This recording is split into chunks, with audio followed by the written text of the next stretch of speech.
حیات الصحابہ۔ ٹاپک: لڑائی کے میدان میں اللہ کی طرف دعوت دینا۔ حضرت ابن عباس رضی اللہ عنہ فرماتے ہیں کہ جب حضور صلی اللہ علیہ وسلم کسی قوم کو دعوت نہ دے لیتے اس وقت تک ان سے لڑائی نہ لڑتے۔ حضرت عبد الرحمن بن عائض رضی اللہ عنہ فرماتے ہیں جب حضور صلی اللہ علیہ وسلم کوئی فوج روانہ فرماتے تو ان کو یہ نصیحت فرماتے کہ لوگوں سے محبت پیدا کرو، ان کو اپنے قریب کرو، جب تک ان کو دعوت نہ دے لو ان پر حملہ نہ کرنا اور نہ چھاپا نہ مارنا، کیونکہ زمین پر جتنے کچے اور پکے مکان ہیں یعنی جتنے شہر اور دیہات ہیں ان کے رہنے والوں کو تم اگر مسلمان بنا کر میرے پاس لے آؤ، یہ مجھے اس سے زیادہ پیارا ہے کہ تم ان کی عورتوں بچوں کو میرے پاس لے آؤ اور ان کے مردوں کو قتل کر دو۔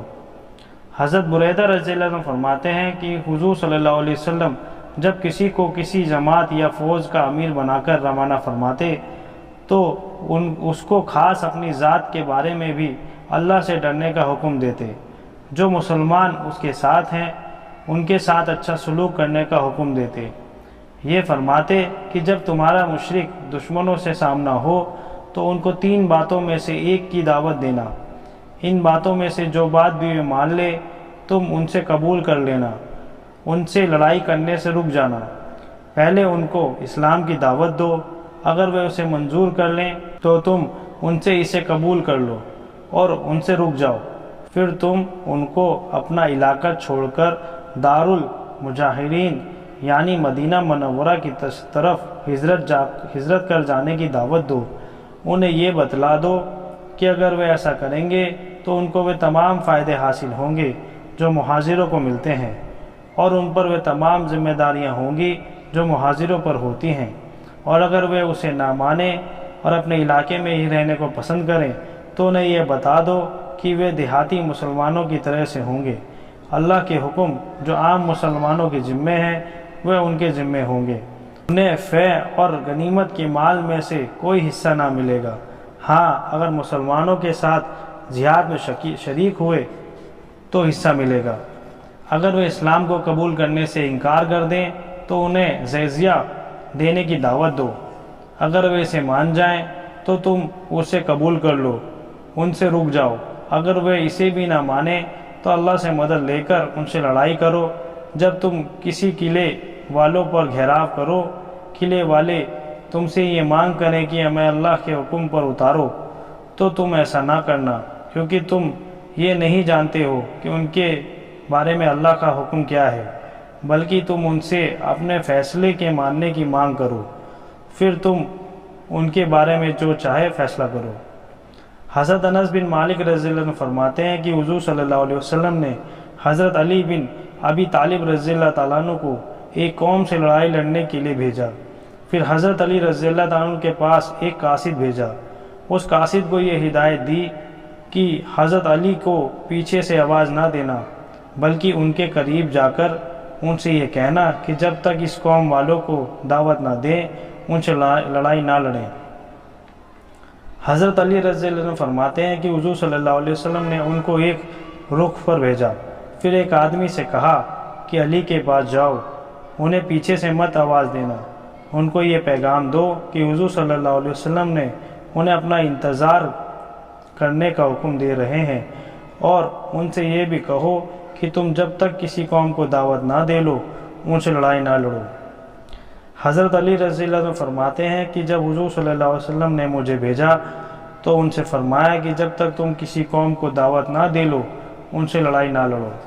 اور پیچھے حضرت سہل بن سعد رضی اللہ تعالیٰ عنہ کی حدیث بروایت بخاری وغیرہ گزر چکی ہے کہ حضور صلی اللہ علیہ وسلم نے حضرت علی رضی اللہ تعالیٰ عنہ کو خیبر کی لڑائی کے دن فرمایا تم اطمینان سے چلتے رہو یہاں تک کہ ان کے میدان میں پہنچ جاؤ، پھر ان کو اسلام کی دعوت دو، اللہ کے جو حق ان پر واجب ہیں ان کو بتاؤ، اللہ کی قسم تمہارے ذریعے سے اللہ ایک آدمی کو ہدایت دے دے، یہ تمہارے لیے اس سے بہتر ہے کہ تمہیں لال اونٹ مل جائے۔ حضرت فروا بن مسیک غطیفی رضی اللہ عنہ فرماتے ہیں میں نے حضور صلی اللہ علیہ وسلم کی خدمت میں حاضر ہو کر عرض کیا، اے اللہ کے رسول صلی اللہ علیہ وسلم، کیا میں اپنی قوم کے ماننے والوں کو لے کر قوم میں نہ ماننے والوں سے لڑائی نہ کروں؟ آپ نے فرمایا ضرور کرو۔ پھر میری رائے کچھ بدل گئی تو میں نے عرض کیا اے اللہ کے رسول صلی اللہ علیہ وسلم، میرا خیال ہے کہ میں ان سے نہ لڑوں، کیونکہ وہ سبا والے ہیں، وہ بڑی عزت اور بہت طاقت والے ہیں، لیکن حضور صلی اللہ علیہ وسلم نے مجھے امیر بنا دیا، سبا والوں سے لڑنے کا حکم دیا۔ جب میں آپ کے پاس سے چلا گیا تو اللہ نے سبا کے بارے میں قرآن کی آیتیں اتاری، تو حضور صلی اللہ علیہ وسلم نے فرمایا وہ طیفی کا کیا ہوا؟ آپ نے مجھے بلانے کے لیے میرے گھر پر ایک آدمی کو بھیجا۔ جب وہ آدمی میرے گھر پہنچا تو میں گھر سے چل چکا تھا۔ اس نے مجھے راستے سے واپس ہونے کو کہا، اس لیے میں واپس ہو کر حضور صلی اللہ علیہ وسلم کی خدمت میں آیا۔ آپ بیٹھے ہوئے تھے، آپ کے چاروں طرف صحابہ بھی بیٹھے ہوئے تھے۔ آپ نے مجھ سے فرمایا قوم کو دعوت دو، ان میں سے جو مان جائے اسے قبول کر لو، جو نہ مانے اس کے بارے میں جب تک مجھے خبر نہ ہو جائے جلدی نہ کرنا۔ لوگوں میں سے ایک آدمی نے کہا اے اللہ کے رسول صلی اللہ علیہ وسلم، سبا کیا چیز ہے؟ کوئی جگہ ہے یا کوئی عورت؟ آپ نے فرمایا سبا تو عرب کا ایک مرد تھا جس کے 10 بیٹے ہوئے، ان میں سے 6 یمن میں آباد ہوئے، 4 شام میں۔ جو شام میں آباد ہوئے ان کے نام لکھم اور جزام، غسان اور عاملہ ہے، اور یمن میں آباد ہونے والوں کے نام ازد، کندہ، حمیر، اشیریون، انمار اور مجہز ہے۔ اس آدمی نے پوچھا اے اللہ کے رسول صلی اللہ علیہ وسلم، انمار کون ہے؟ آپ نے فرمایا انمار وہ ہے جن سے خصم اور بجیلہ قبیلہ کے لوگ ہیں۔ حضرت فروہ رضی اللہ عنہ فرماتے ہیں میں حضور صلی اللہ علیہ وسلم کی خدمت میں حاضر ہوا، عرض کیا اے اللہ کے رسول صلی اللہ علیہ وسلم، کیا میں اپنی قوم کے ماننے والوں کو لے کر نہ ماننے والوں سے لڑوں؟ آپ نے فرمایا ہاں، اپنی قوم کے ماننے والوں کو لے کر نہ ماننے والوں سے لڑو۔ جب میں واپس ہوا تو آپ نے مجھے بلایا، فرمایا کہ جب تک تم ان کو اسلام کی دعوت نہ دے لو ان سے لڑنا نہیں۔ میں نے پوچھا اے اللہ کے رسول صلی اللہ علیہ وسلم، سبا کیا چیز ہے؟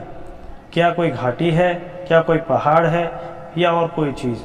آپ نے فرمایا نہیں، سبا تو ایک آدمی تھا جس کے 10 بیٹے ہوئے۔ آگے حدیث اور بھی ہے۔ حضرت خالد بن سعید رضی اللہ عنہ فرماتے ہیں حضور صلی اللہ علیہ وسلم نے مجھے یمن بھیجا، فرمایا عرب کے جس قبیلے پر گزر ہو تمہیں اس قبیلے سے اذان کی آواز سنائی دے تو ان سے چھیڑ چھاڑ نہ کرنا، جس قبیلے سے تمہیں اذان کی آواز سنائی نہ دے ان کو اسلام کی دعوت دینا۔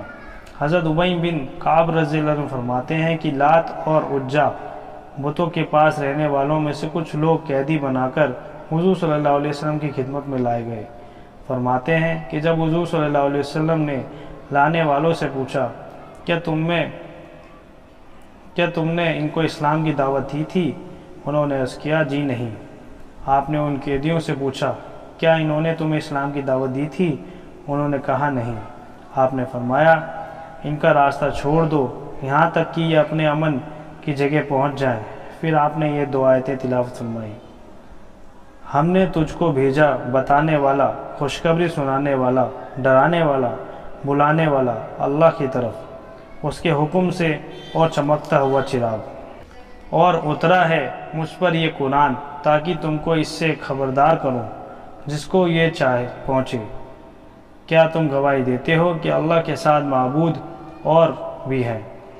حضور صلی اللہ علیہ وسلم نے لات اور عزا کے پاس رہنے والوں کی طرف ایک فوج بھیجی۔ انہوں نے عرب کے ایک قبیلے پر رات کو اچانک حملہ کیا، ان کے تمام لڑنے والوں کو اور ان کے بال بچوں کو قید کر لیا، حضور صلی اللہ علیہ وسلم کی خدمت میں لے کر آئے۔ ان قیدیوں نے حضور صلی اللہ علیہ وسلم سے کہا انہوں نے دعوت دیے بغیر ہم پر حملہ کیا ہے۔ حضور صلی اللہ علیہ وسلم نے لشکر والوں سے پوچھا، انہوں نے قیدیوں کی بات کی تصدیق کی۔ آپ نے فرمایا ان کو ان کی امن کی جگہ میں واپس پہنچاؤ، پھر ان کو دعوت دو۔